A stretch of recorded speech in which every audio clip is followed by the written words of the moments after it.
iOS 18 is going to be Apple's biggest iPhone update ever, and we are a little under 2 weeks away from Apple's WWDC event, so I want to tell you all about these new features that are rumored for iOS 18, including features that users have been asking for since the first version of iOS, the death of green bubbles, and how Apple is finally going to get into the AI game and may even come out ahead of its competitors. Now, I know what you're thinking, Greg, a rumor video?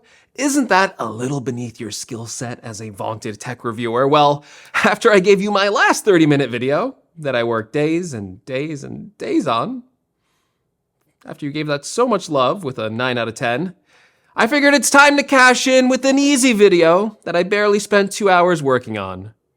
You're welcome. Now, iOS 18 has a lot of exciting features, and these AI features are primarily going to be the focus of iOS 18, but that doesn't mean that AI features are the only updates coming to this next operating system for the iPhone, and I actually think one of the biggest updates is going to be the updated messaging protocol, RCS, or Rich Communication Services, and this already is a confirmed feature that Apple said will be coming to their new devices with the release of iOS 18. It's not even a rumor.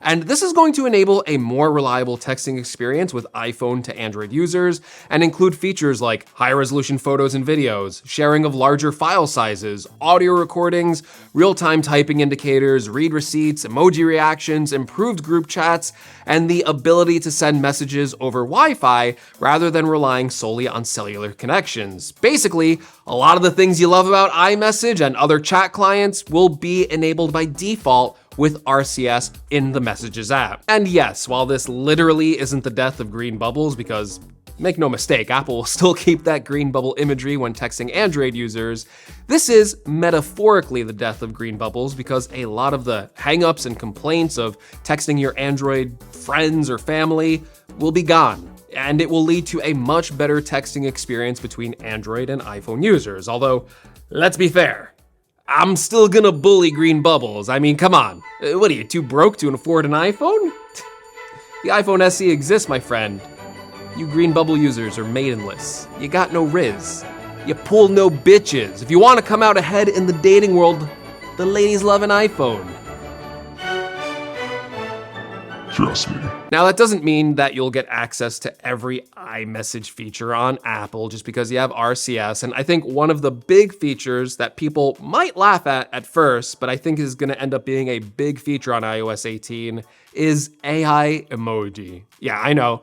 When I first read this, I thought, what a dumb idea. But the more I thought about it, the more I realized this is such a simple feature that Apple can add using generative AI that regular users will go crazy for. So the way that this is going to work is whenever you're messaging someone, Apple is going to use AI to scan those chats and then on the fly, generate unique custom emojis that are applicable to that specific chat. In theory, this could create a whole set of custom emojis that could be used for a lot of different scenarios, and it will be able to generate emoji that is not available in the standard emoji picker. It sounds silly, but if the feature is implemented right, it could end up being a big reason why people download iOS 18, because being able to get access to unique emojis based on your own conversations would feel really personal. And in a way, it would feel like you are creating these emojis based on the way that you type and express yourself. This form of AI feels so much less threatening and so much more low stakes, and honestly kind of fun. Like this AI emoji picker isn't gonna replace your job or anything like that. And it's a really nice way to get some exclusive messaging features in iMessage that might not work in other chat apps when texting Android users. And I really hope we get to see some unhinged examples of generative AI emoji. I think that's gonna be a lot of fun. But speaking of those Android users, this next feature is something that Android users have been able to do for a long time, and that is the ability to customize app placement on your home screen. So right now, iOS uses a grid system that forces you to place apps in a row. Whenever you add an app, it is added to the next part of that grid, and you can't move those apps or widgets wherever you want. However, now with iOS 18, Apple is planning to let you add apps or widgets anywhere as long as they fit on that grid. So unlike macOS, apps will still be forced to snap into certain areas, kind of like Android, but you will be able to leave gaps or spaces in between these apps. If that floats your boat, I guess that's a cool feature, but personally, I really don't see the appeal of this because I feel like app space is already very limited on your home screen, but hey, users have been asking for this for a while, so I guess power to them. Android users, don't you dare pull out your phone and tell me that you've had this feature forever. No one cares about you. No one likes you. This is why no one likes you and why no one wants to date you. You nerds. One other interesting change that is coming with this home screen update is that apparently you can also easily recolor app icons. I guess this can give you more of an aesthetic design approach when designing your home screen, or it could be helpful for color coding specific grouping of apps, like maybe making all your entertainment apps red, or your financial apps green, or your X-rated apps yellow. There's a few other rumored changes here too, like an overhaul to the settings app, making settings easier to find, a revamped control center, and refreshes to Apple's app designs too that could be seen in iOS 18. But these features are just small changes to iOS 18 overall. And like I said, this isn't even the major focus of iOS 18 this year. The major focus is on Apple's pretty long list of AI enhanced features.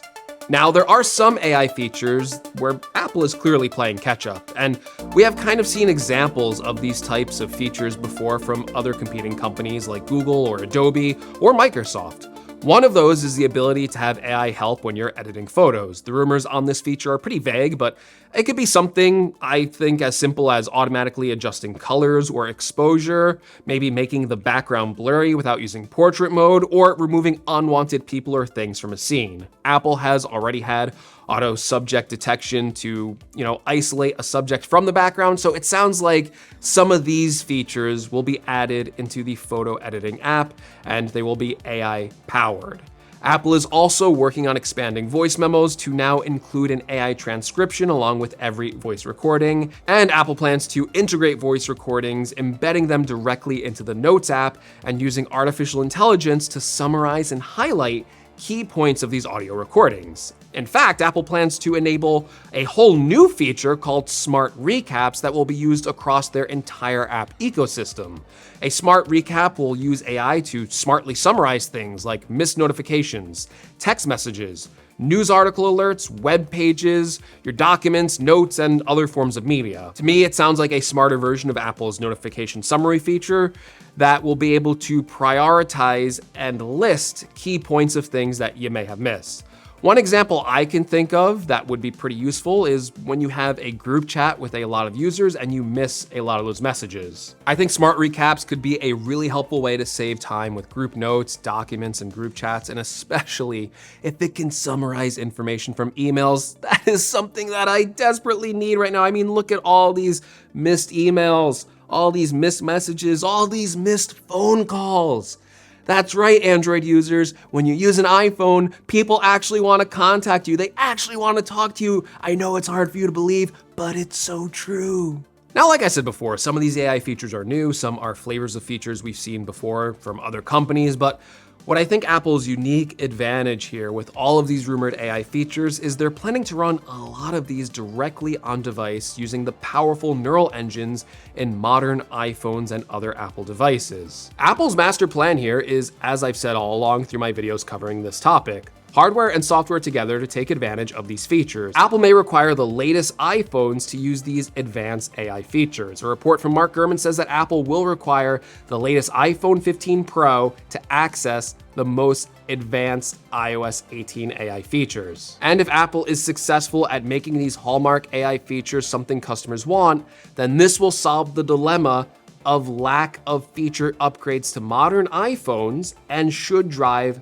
iPhone sales up. So if you have an Apple product with a modern A series or M series chip, you can probably run a lot of these tasks directly on the device, and that should be really fast and make the experience overall a lot better. However, for older iPhone models, or maybe you're using a really complex use of this AI, Apple is also planning on building custom servers around the M2 Ultra chip that should still be able to provide quick access to these features if users need to punt them off to the cloud. So it's going to be a dual approach, with Apple using on-device chips, but also using servers as well.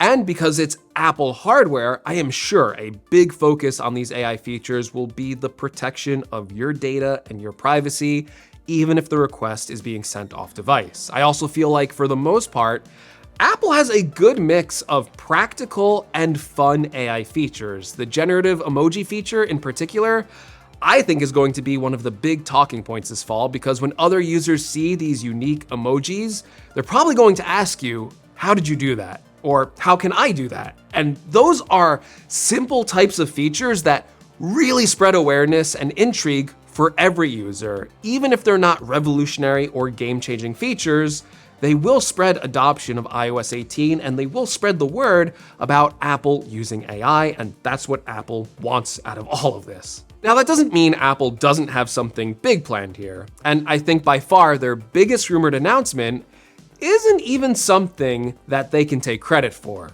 It's actually a partnership. That's because Apple apparently will not be releasing their own chatbot for iOS 18, but instead, they are planning to launch a big partnership with OpenAI, that's the creators of ChatGPT, and it appears that Apple is planning to integrate ChatGPT directly into Siri on iOS 18. And I think this is a really smart move for Apple. That's because, let's be honest, Apple's strengths here isn't in collecting your data. They have really strict data gathering policies, and if they made their own chatbot, it's likely that it wouldn't be able to be as good as ChatGPT or Google's Gemini. And Apple partnering up with what is arguably the best chatbot AI on the market today is a big win for iPhone users. Because ChatGPT is already widely known and people know how to use it, and it offers a unique competitive advantage being built directly into the device, especially when you compare it against Android phones, which are more likely to use Google's Gemini AI service, which has not been getting the best press right now and is constantly being accused of being behind OpenAI's AI features. If Apple and OpenAI can successfully integrate ChatGPT into Siri for a pretty seamless experience, it could provide users with a first-class AI chatbot and help users with not only more complex questions, but also provide a conversational element to Siri, ultimately making Siri smarter with this partnership. While ultimately this would lead to Apple having less control over these AI features and over their own platform, it would, at least for now, ensure that iPhone users get access to the best AI technology, and that could really be a major competitive advantage, with Apple overnight turning themselves into an AI no-show to having one of the largest AI user bases out of any company. It would quickly put an end to the discussion that Apple is behind in AI, and I think it's a winning strategy. As for when iOS 18 comes out, well, it will be available to download this September. However, the developer beta for iOS 18 should be available exactly on the date of June 10th, right after Apple's WWDC 2024 keynote event, where we will learn even more about these specific AI features and iOS 18 in general. And I am really excited to try out all of these new iOS 18 features. So let me know, what features are you looking forward to with iOS 18? And for more coverage, make sure you subscribe, because WWDC is less than 2 weeks away. And I'll see you in the next one so we can cover all of these exciting announcements. Wait a minute. I just got a note here. It says I have to issue an apology to Android users. And I do regret what I said at the start of this video. I apologize sincerely to all the Android users who watch this video for your lack of riz and your inability to pull mad bitches.